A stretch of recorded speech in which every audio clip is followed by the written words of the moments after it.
आपण पाहत आहात नाशिक खबर न्यूज, जनतेचे हक्काचे व्यासपीठ। गोदावरी स्वच्छतेच्या लढाईत प्रशासनाची मोठी झेप। अगरटाकळी सांडपाणी प्रकल्पातून उभी राहते पुढील 25 वर्षांच्या विकासाची पायाभरणी।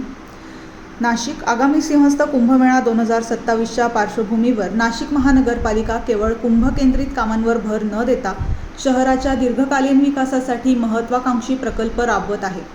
त्यातील सर्वात महत्त्वाचा प्रकल्प म्हणजे अगरटाकळी येथे उभारला जात असलेला 97 दशलक्ष लिटर प्रतिदिन क्षमतेचा अत्याधुनिक सांडपाणी प्रक्रिया प्रकल्प। गोदावरी नदीतील वाढते प्रदूषण रोखण्यासाठी आणि नदीचे पाणी स्नानयोग्य दर्जापर्यंत आणण्यासाठी हा प्रकल्प महत्त्वाची भूमिका बजावणार आहे। पंचवटी, आडगाव नाका, शिवाजीनगर, हिरावाडी, गंजमाळ, कॅनडा कॉर्नरसह शहरातील अनेक भागातील सांडपाणी येथे प्रक्रिया केले जाणार आहे।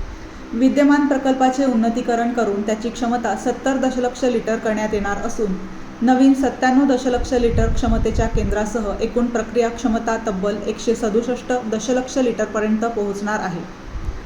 पुढील 6 महिन्यात हा प्रकल्प पूर्ण करण्याचे उद्दिष्ट ठेवण्यात आले आहे।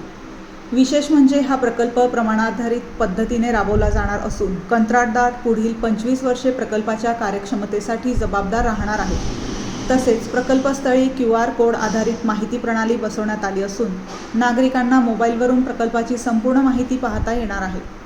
नाशिक महानगरपालिका आयुक्त मनीषा खत्री यांनी सांगितले की जानेवारी 2027 पर्यंत गोदावरीचे पाणी स्नानयोग्य दर्जाचे करण्याच्या उद्दिष्टाने काम सुरू असून हा प्रकल्प स्वच्छ गोदावरी, पारदर्शक प्रशासन आणि शाश्वत विकासाचा आदर्श ठरणार आहे।